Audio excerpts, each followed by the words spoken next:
오늘 지금 읽은 이 본문 말씀으로 복수는 나의 것이라는 제목으로 말씀을 나누려 합니다.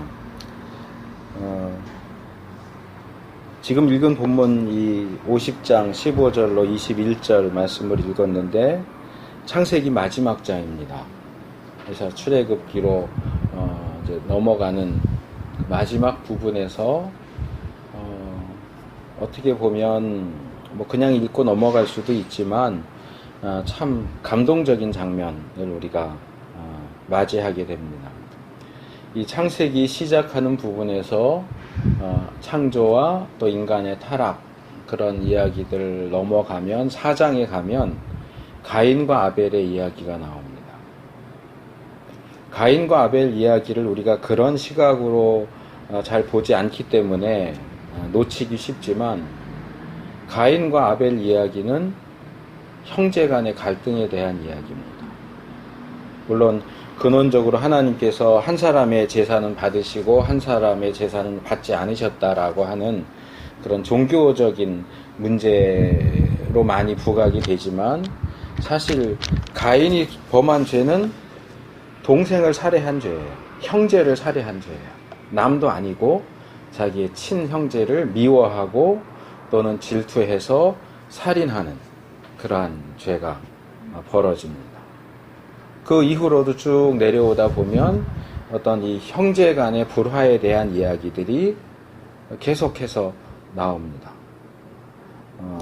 이스마엘과 이삭의 관계도 썩 좋지 않았고 에서와 야곱의 관계는 더 나빴고, 물론 이 가인이 한 것처럼 살인이 벌어지지는 않았지만 그런 어떤 속임수와 또는 분노와 그런 것들 때문에 형제가 오랫동안 떨어져 살아야 했던 그런 이야기. 그리고 야곱이 돌아온 이후에도 이 야곱이 아내가 여럿이었기 때문에 12명이 되는 그 아들들 사이에 또 질투하고 시기하고 미워하고 자기의 친형제를, 물론 어머니가 다르긴 하지만 친형제를 노예로 팔아먹는 그런 일들이 일어납니다. 그런데 형들에 의해서 노예로 팔려간 그 요셉에 의해서 자기를 그렇게 악하게 대한 형들을 용서하는 일이 일어납니다. 물론 이 창세기 이후에도 그런 가족들 사이의 갈등, 또 형제들 사이의 갈등이 없어진 건 아니지만 적어도 창세기 안에서는 가인과 아벨에게서 시작된 형제 간의 갈등이 요셉의 용서를 통해서 어느 정도 그 상처가 아무는 모습을 발견을 하게 됩니다. 그래서 요셉이 형들을 용서한 것은 이것이 처음이 아니고 형들에게 자기의 정체를 밝혔을 때도 또 용서에 대한 말을 하지요. 그럼 왜 이미 요셉이 형들을 용서했는데도 불구하고 형들이 또다시 요셉에게 아버지를 빌미로 삼아서 아버지가 돌아가시면서 유언을 했는데, 야 요셉아 너는 네 형들 좀 용서해줘라, 그런 유언을 하셨다. 실제로 그 유언을 했는지 안 했는지는 모르겠어요. 형들은 유언을 했다고 하는데 성경 기록에는 야곱이 그 유언을 하고 죽었다는 내용은 나오지 않아요. 안 했기 때문에 없는 것인지 했는데도 기록하지 않은 것인지 우리로서는 판단을 내리기가 어렵습니다. 그렇기 때문에 형들이 아버지가 이런 유언을 했다 하는 말이 사실을 전달하는 것일 수도 있지만 없는 얘기를 지어서 용서받기 위해서 지어서 하는 얘기일 수도 있죠. 불분명해요. 근데 확실한 게 하나 있어요. 이 형들은 이전에 행해졌던 요셉의 용서를 믿지 못했어요. 이전에 요셉이 내가 형들을 용서합니다 라고 말을 했고 어떤 해를 가하지 않았는데도 불구하고 형들은 요셉이 여전히 자기들에 대한 앙심을 품고 있고 언젠가는 복수하게 될 거라는 불안한 마음을 가지고 살아왔어요. 그럼 왜 그동안은 요셉이 형들에게 복수하거나 그렇게 하지 않았느냐? 그것은 단지 아버지가 살아계셨기 때문입니다. 아버지가 방패막이가 되어 주셨었는데 이제 아버지가 돌아가셨어요. 방패막이가 없어져 버렸어요. 그러니까 이제 아버지가 돌아가셨으니까 아버지 장례 지내고 나면 이제 요셉이 드디어 벼르고 벼르던 복수를 하지 않을까 하는 그 불안한 마음에 그 형제들이 때를 지어서 요셉을 찾아온 거예요. 그리고 아버지의 유언을 빌미 삼아서 아버지가 형들 용서하라고 말씀하시고 돌아가셨다. 그러니까 용서해 달라. 그러면서 재미있는 표현이 나오죠. 18절에 보면 그들이 요셉 앞에 엎드렸어요. 이 엎드렸다는 얘기는 그냥 엎드렸다는 얘기가 아니고 엎드려 절했다는 얘기죠. 이 요셉의 꿈이 또 성취되는 그런 장면 중에 하나예요. 뭐 그 이전에도 요셉이 자기 동생인지 몰랐을 때 또 절했고요. 그렇죠?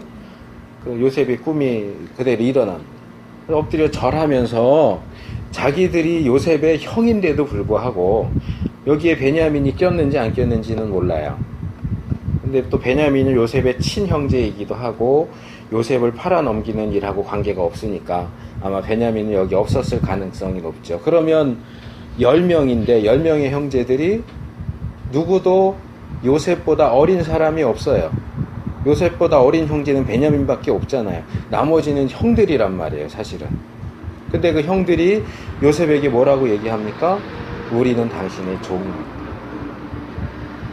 우리는 당신의 종입니다. 이렇게 말하지만 조금 바꿔서 말하면 종이라도 되라고 하면 될 테니까 복수는 하지 말아 주십시오. 그 얘기예요.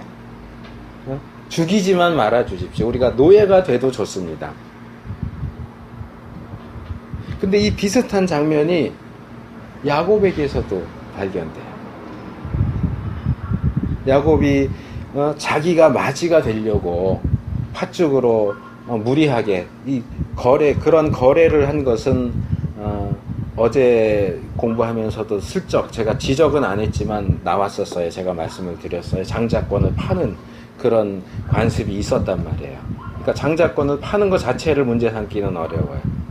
그런데 이제 문제는 이제 그 당시에 고고학 자료를 보면 장자권을 판다라고 할 땐 예를 들면 집을 한 채를 준다든가 그만큼 장자권의 가치가 높은 거예요. 근데 식사 한 끼로 장자권을 사는 건 그건 사기치는 거예요. 그렇게 해서 장자권을 차지하려고 하고 형으로 변장해서 그 장자의 축복을 받으려 하고 그렇게 결국 뭐예요? 하나님이 주시는 복을 받고자 하는 열망도 있었다고 생각할 수 있지만 다른 쪽으로 보면 이기고 싶은 거예요. 형을 이기고 싶은 거예요. 동생인 야곱이 내가 왜 동생이어야 하냐? 쌍둥이인데 내가 형이 되고 싶다. 내가 장자 우린 장자권 하니까 장자만 생각하지만 그 형 동생이잖아요. 내가 맞이가 되고 싶다는 거예요. 왜 에서가 내 형이냐 이거죠. 그래서 결국 에서를 이겨 먹으려고 그게 전부는 아니지만 그렇게 했는데 외삼촌에게 갔다가 그렇게 죽도록 고생하고 속고 그런 연후에 돌아오잖아요. 근데 알아보니까 형이 400명이나 되는 사람을 데리고 자기를 맞이하러 온다는데 이건 환영하라고 오는 게 아니죠. 왜 400명이나 데리고 오겠어요? 자기가 부모님 집을 떠날 때 어떤 상황에서 떠났어요? 똑같잖아요. 아버지 죽으면 이 야곱 죽여버리겠다. 그러니까 어머니가 피신시킨 거잖아요. 근데 다행히 안 죽었어요. 이삭은 골골거리면서도 오래 아직도 살아있어요. 어머니는 죽었는데 리브간 죽었는데. 그러니까 이제 어제도 다뤘잖아요. 왜 그렇게 선물을 이렇게 많이 보내고 목록을 자세하게 했느냐. 형의 마음을 돌리고 싶은 거예요. 죽고 싶지 않은 거예요. 그래서 선물 그렇게 막 보내고 가족들도 나눠서 보내고 자기만 남았다가 약복강 사건이 일어난 거고 결국은 형을 대면할 수밖에 없는 상황에 직면했어요. 우리 한번 그 본문을 찾아볼까요?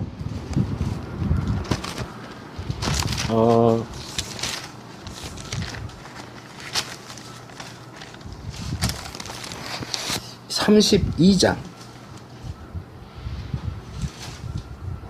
32장이 약복강 사건이고 33장 3절 자, 야곱이 저기 자기는 이렇게 되는데 야곱은 그들 자기 가족들 앞에서 나아가되 몸을 7번 땅에 굽히며 그 형 에서에게 가까이 하니. 자, 7번 굽히며라고 하는 것은 두 가지 가능성이 있어요. 에서가 이 앞에 있는데 저를 7번 하고 갔다 하는 의미일 수 있고, 한 번 절하고 한 발자국 하고 또 한 번 절하고 한 발자국 하고 이걸 7번 했다는 얘기일 수도 있어요. 근데 구약에서 7은 완전 숫자예요. 그러니까 완전한 항복이에요. 7번 절하고 형한테 가서 뭐라고 그래요? 에서는 이제 막 반갑다고 와서 껴안고 입 맞추고 이러는데, 에서가 물어보지. 이 사람들 누구냐? 우리 가족입니다. 가족들이 절하죠. 내가 오면서 계속 만난 그 때는 뭐냐? 선물 보낸 거 여러 차례 이렇게 만난 거 뭐냐? 아, 제가 형에게. 근데 형에게 그러지 않죠. 처음부터 뭐라고 그래요? 5절에도 하나님이 주의 종에게. 이 주가 누구예요? 에서예요. 그리고 자기는 뭐라고요? 종이래잖아요. 그렇게 이겨먹으려고 했는데 결과적으로 자기 스스로, 에서가 너 종해 이렇게 하는 거 아니에요. 야곱 스스로가 저는 주의 종입니다. 주의 종에게 은혜로 주셨습니다. 내 주께 은혜를 입으려고 합니다. 그거 안 줘도 된다. 아니요, 받으셔야 됩니다. 내가 형님의 얼굴을 배운 즉 하나님의 얼굴을 본 것 같사오며. 그러면서 계속 내 주, 13절에도 내 주도 아시거니와 14절 내 주는, 15절 나로 내 주께. 계속 자기 형을 형이라고도 중간중간 부르지만 주라고 부르고 자기를 종이라고 불러요. 이게 어떻게 아버지 세대에 일어난 일과 아들 세대에 일어나는 게 똑같아요. 여긴 뭐 선물 주는 건 없지만 우리는 주의 종입니다. 당신은 우리의 주입니다. 이런 노예 정도밖에 안 되는 하찮은 우리에게 원한 품지 마세요. 죽이지 마세요. 살려주세요. 근데 그 이야기를 들을 때 요셉이 울었대요. 왜 울었을까요? 좋아서요? 드디어 내 꿈이 이루어졌구나. 이 못된 것들 드디어 내 앞에 무릎을 또 꿇는구나. 아니요. 슬퍼서 울었어요. 나는 이미 용서했는데, 나는 다 잊었는데 형들은 잊지 않았구나. 내 용서를 믿지 않는구나. 여전히 내가 보복할 거라고 나를 두려워하는구나.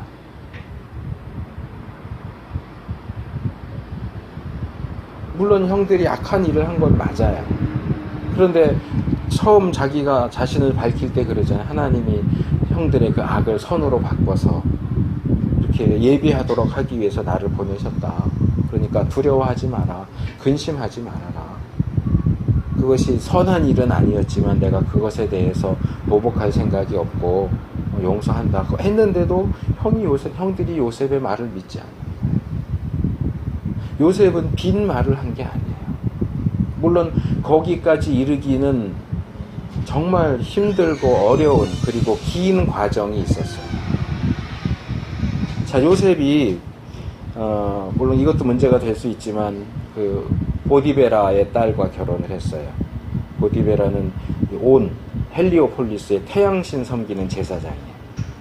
근데 이방 결혼을 했는데 뭐 성경에는 안 나오지만 제가 추측할 때는 결국 그 보디베라의 딸도 여호와 신앙으로 귀의하지 않았을까, 요셉을 통해서.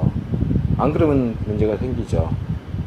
근데 그 보디베라의 딸을 통해서 요셉이 아들을 둘을 낳아요. 아들 둘의 이름이 뭡니까? 그 둘이 나중에 요셉 대신 두 개의 지파가 되잖아요. 므낫세 지파와 에브라임 지파. 근데 우리가 에브라임과 므낫세라고 하는 이름은 아는데 혹시 에브라임과 므낫세의 이름 뜻이 뭔지 아세요?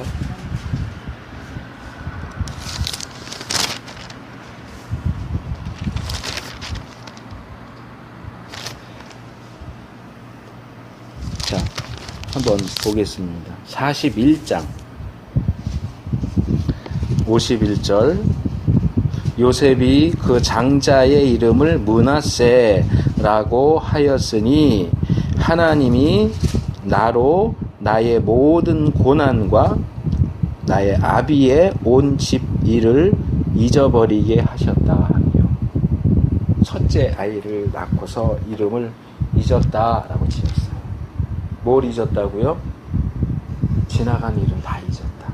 여기 그 아비의 온 집 일을 잊어버렸다라고 하는데 그게 무슨 얘기일까요? 뭐 어렸을 때 아버지가 자기 사랑했던 거, 아버지 사랑받으면서 지냈던 거, 그거는 굳이 잊을 게 없는 거예요. 이건 결국 뭐냐? 형들이 자기 잡아가지고 팔아먹은 그 일을 얘기하는 거예요. 이 큰 아들을 낳을 때가 되어서야 요셉은 비로소 형들을 용서하고 그 일을 잊어버릴 수 있는 마음이 된 거예요. 그래서 큰 아이 이름이 잊었다예요. 므낫세예요. 나 잊었다. 그리고 둘째를 낳아서 에브라임 그랬어요. 에브라임은 하나님이 나로 나의 수고한 땅에서 창성하게 하셨다. 뭐예요? 나 복 주셨다. 하나님이 나 이렇게 노예로 팔려왔지만 결국 하나님이 복 주셔서 지금 이렇게 됐다. 감사합니다. 그러니까 므낫세와 에브라임은 이렇게 조금 다르게 상징적으로 말하자면 하나는 용서고 하나는 감사예요. 하나님 잊어버렸습니다. 용서했습니다. 그리고 감사합니다.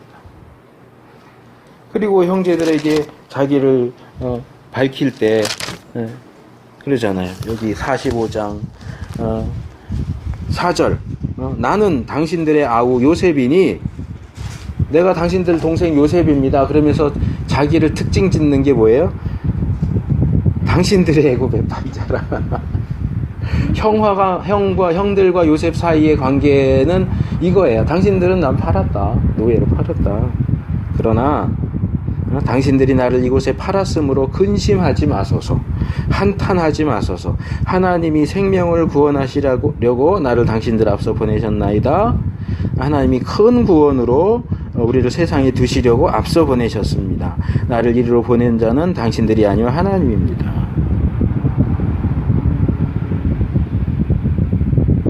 용서했다는 얘기예요. 당신들의 그 잘못을 내가 잊어버렸다는 거예요. 그러니까 와서 같이 잘 삽시다. 그래갖고 살았는데 이게 아버지가 죽으니까 형들이 또 와가지고 우리가 너 한 거 용서해줘라. 아버지가 유언했어. 그러는데 요셉이 마음 열면 안 받겠어요.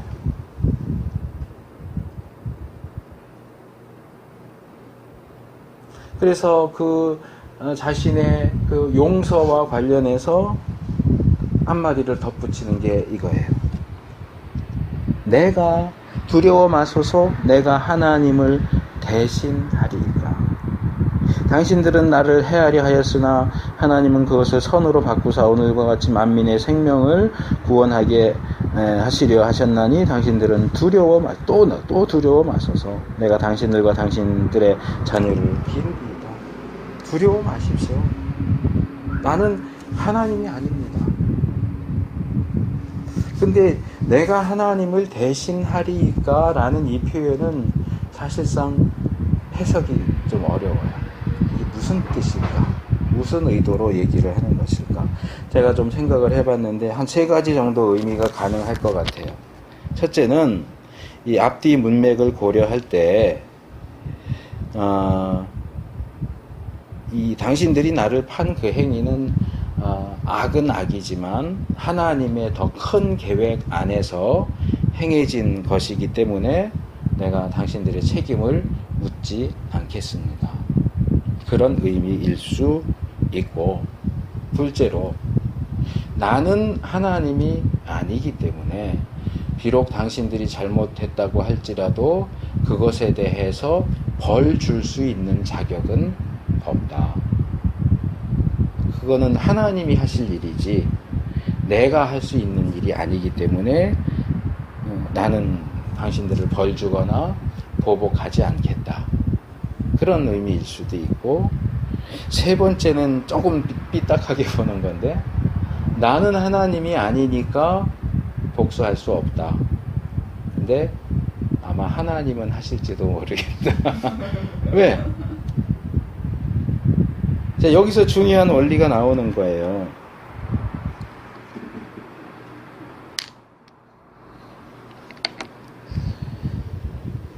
자, 로마서 12장 19절을 한번 같이 보겠습니다.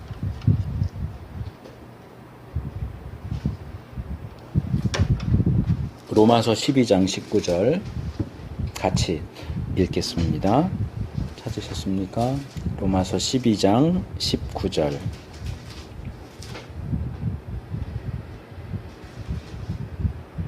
시작. 내 사랑하는 자들아, 너희가 친히 원수를 갚지 말고 진노하심에 맡기라. 기록되었으되 원수 갚는 것이 내게 있으니 내가 갚으리라고 주께서 말씀하시니라.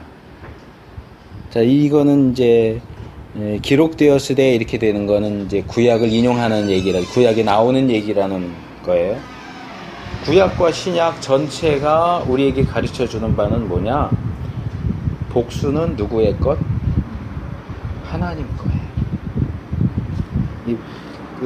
오늘 설교 제목을 제가 복수는 나의 것. 이 영화 제목도 있더라고요. 그렇죠? 복수 어떻게 경찰에 맡기냐? 내가 직접 한다. 이런 이제 세상적으로 말할 땐 그건데, 하나님께서는 복수는 나의 것이다 라고 말씀하세요. 그러니까 너가 직접 복수 갚지 말고 하나님께 맡겨라. 자, 요런 원리에 의해서 보면 요셉의 말은 뭐예요? 내가 하나님을 대신하리이까 복수하는 일은 하나님이 하실 거기 때문에 나는 복수하는 일을 할 수 없습니다. 근데 하나님은 복수하실 수도 있어요. 그러니까 이게 어떻게 보면 지금 이 요셉의 말이 꼭 이런 의미다라는 게 아니고, 저는 이렇게 가능성을 여러 가지로 보는 거예요. 그래서 그런 쪽으로 보면 하나님이 복수하실 거다라는 의미가 들어가 있을 수도 있어요. 다만 요셉 스스로는 하지 않겠다는 것이요.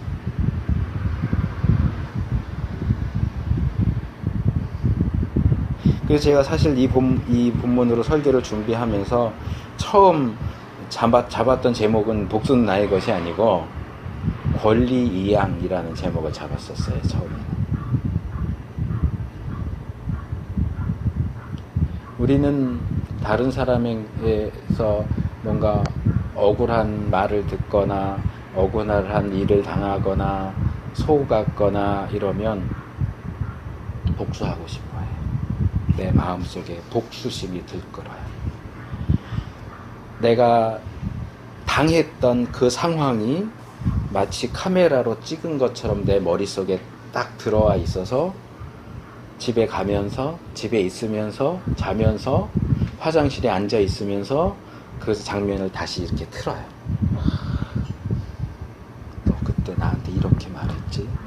나한테 이렇게 행동했지? 내가 왜 그때 그 사람이 나한테 이렇게 말할 때 내가 이렇게 받아쳤어야 되는데 왜 그걸 못하고 바보같이 가만히 있었을까? 그 사람이 날 이렇게 때렸을 때 내가 이렇게 딱 맞고 이렇게 딱 하면 끝 나는 건데 왜 내가 가만히 맞고 있었을까? 다음에 이런 기회가 오면 내가 절대로 가만히 있지 않을 거야. 이 사람이 나에게 이렇게 말한다면 난 이렇게 받아쳐야지. 이 사람이 나에게 이렇게 행동한다면 나는 이렇게 해야지. 그래서 되로 주고 말로 받게 만들어야지. 내 머릿속으로 계속해서 그 장면을 리플레이 시켜요. 대비책도 다 세워요. 모의 훈련도 다 해요. 이제 기회만 기다리면 두고 보자. 걸리기만 해봐. 내가 먼저 가지는 않지만 너 또 나한테 한 번 또 그래봐. 걸리기만 해봐. 그러다가 기회가 만약에 닿으면 내 스스로 복수하려고 하죠. 요셉은 안 그랬을까요? 이 요셉 이야기를 지금 제가 정확히 기억은 안 나는데 예전에 제가 창세기 할 때 말씀드렸던 것 같아요. 시편 139편인가 거기 요셉 이야기가 잠깐 나와요. 이제 쭉 그 출애굽까지의 그런 이야기들을 쭉 정리해준 내용 그 시인데, 요셉이 감옥에 갇혔어요. 착고를 차고 손에 묶이고 요셉이 혼이 나갔다 그래. 자, 요셉이 형들 아버지 심부름으로 형들 찾아가는데 보자마자 다짜고짜 옷 벗겨가지고 우물 같은데 던졌을 때 요셉이 가만히 있었을까요? 형들이 하는 건데 뭐 그러고 가만히 있었을까요? 끄집어내서 노예로 팔 때 요셉이 가만히 있었을까요? 창세기 자체에는 본문 그 사건을 기록하는 본문에는 안 나오지만 그 요셉이 막 형들을 자기를 밝히지 않고 곤란하게 할 때 형들이 자기들끼리 얘기하잖아요. 요셉이 그 애걸복걸 할 때 우리가 못 본 채 했는데 그래서 우리한테 이런 일이 일어난다. 형들 왜 그러세요? 팔지 마세요. 죽이지 마세요. 애걸복걸을 했는데 형들이 못 들은 채 했어요. 노예로 살면서 한 번도 험한 일을 해보지 못한 요셉이 노예로 팔려가서 노예 일 할 때 마음이 편했을까요? 보디발의 아내에게 누명 쓰고 감옥에 갇혀서 있을 때 요셉이 어느 분이 말씀하신 것처럼 그래야 내 꿈이 이루어지고 있어 이러고 웃으면서 있었을까요? 아니요. 원망했겠죠. 욕했겠죠.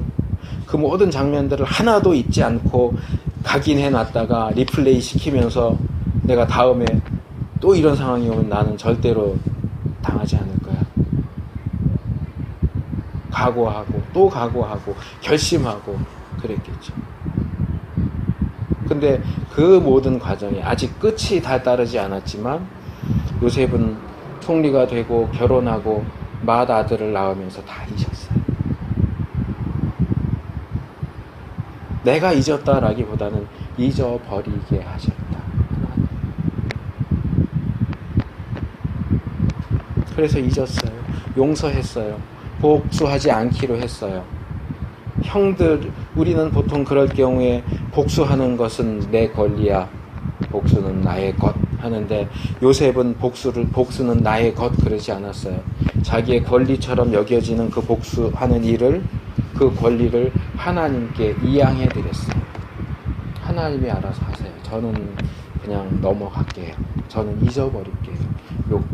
용서할게요. 하나님이 알아서 하세요. 그런데 사실 엄밀히 말하면 그것도 권리 이양은 아니에요. 왜요?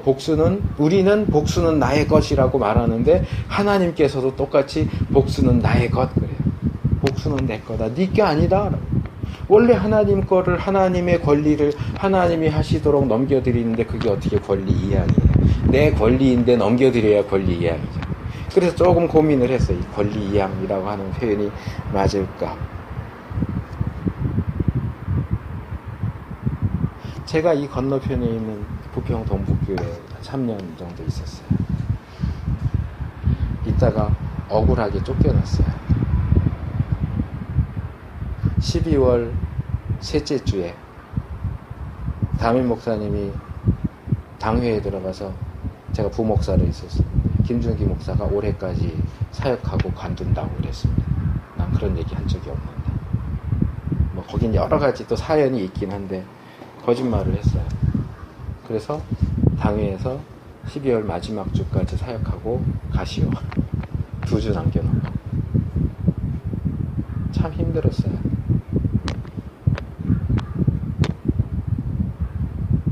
근데 제가 그때 어떤 책을 읽다가 이제 신약 성경 헬라어 이렇게 단어 설명 쭉 모아놓은 영어로 된 책인데 그걸 읽다가 마태복음을 보다가 놀라운 걸 발견했어요. 온유한 자는 복이 있나. 온유하다라고 하는 이 헬라어 단어를 설명하면서 이렇게 온유한 자는 어떤 사람이냐.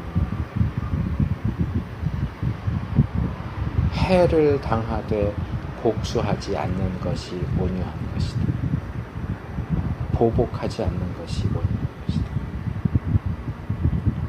난 아무런 잘못하지 않았는데 누명 쓰고 억울한 일을 당했는데 이것 봐라 하고 그것에 대해서 복수하지 않는 것이 온유한 것이다.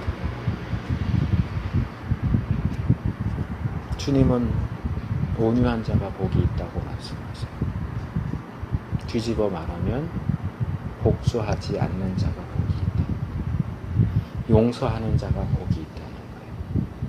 그걸 뒤집어서 보면 오늘 우리가 본문으로 삼은 이 본문에 나오는 요셉이 대표적인 샘플이에요. 그는 복수하려고 하지 않아요. 용서해요. 복수는 나의 것 하면서 이제 드디어 오랫동안 기다렸던 복수의 타임이 왔어. 아버지도 돌아가셨고, 니들 이제 다 죽었어. 아니요, 그러지 않아요.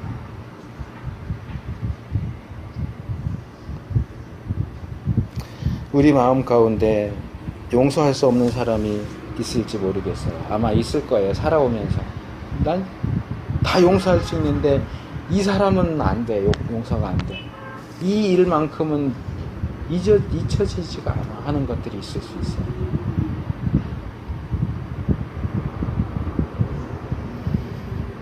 그럴 때 복수할 수 있는 이제 우리의 착각이죠. 복수할 수 있는 우리의 권리를 하나님께 넘겨드리세요.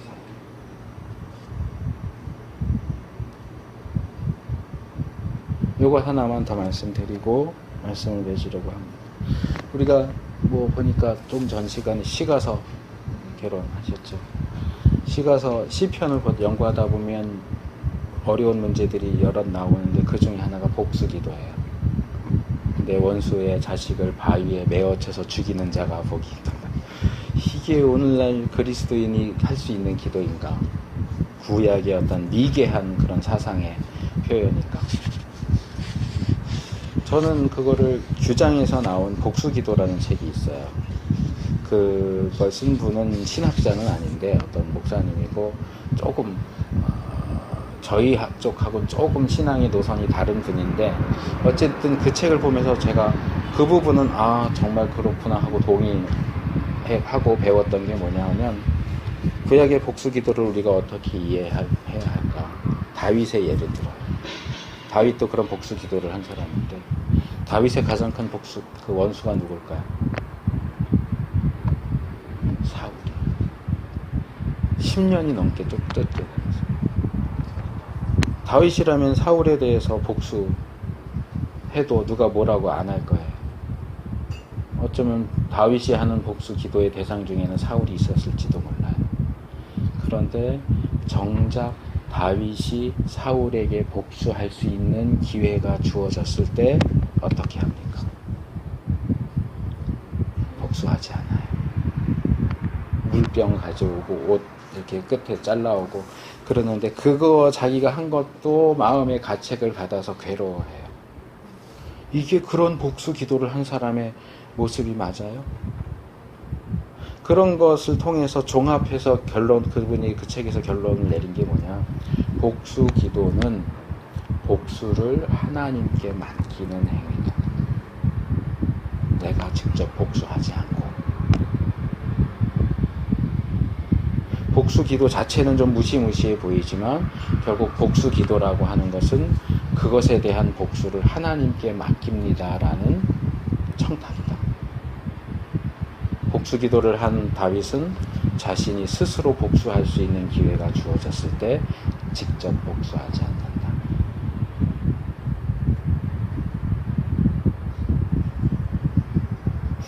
조금 전에 우리가 이건 로마서 말씀과 똑같잖아요. 너희가 친히 복수하지 마라. 복수는 나의 것이다. 내가 보복할 것이다. 너는 용서해라. 예수님 말씀은 너의 원수를 위해서 기도하라. 축복해라. 복수는 하나님의 것이다. 복수는 하나님의 것이다. 우리가 이 땅에 살아가면서 많은 일들을 경험하고 그 중에는 정말 복수하고 싶어 할 만한 그러한 일들이 일어날지라도 저도 요즘 저를 괴롭히는 왼수가 하나 있어요. 우리 집 집주인. 보일러가 고장나서 고쳐달라고 그러는데 답이 없어. 한 달 됐는데. 어제 드디어 AS를 불러서 고쳤는데 저희 집사람이 보다 못해서 전화를 했어요. 저희 남편이 문자를 했는데 답이 없다고 그런다.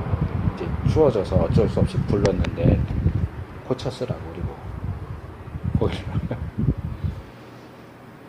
우리가 12년째 사는데 한 번도 그렇게 해서 아 그러냐고 고쳐준 적이 없어요. 그리고 때만 되면 또 전셋값은 올리겠다. 자기가 해줄 건 하나도 안 하고 받을 거는 꼬박꼬박 받아요. 관리비도 한 달에 3만 원 이상 받아요. 주상복합이니까 1, 2, 3층은 월세를 받거든요. 서울 사는 집주인이 자기 건물 월세 받으러 오는데 그 차비를 우리 관리비에서 쓴대요. 또 이런 이걸 어떻게 해야 되나.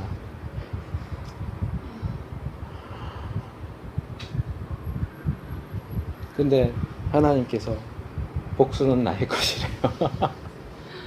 미치겠죠. 근데 믿는 사람은 내 감정이 아니라 말씀에 순종하는 사람이어야 돼요.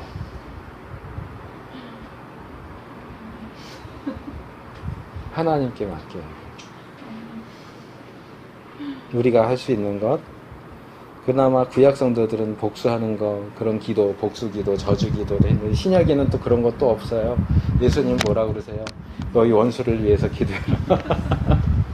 너희를 저주하는 자를 위해서 축복해라. 근데 뭐 하나 마음에 드는 건 있어요.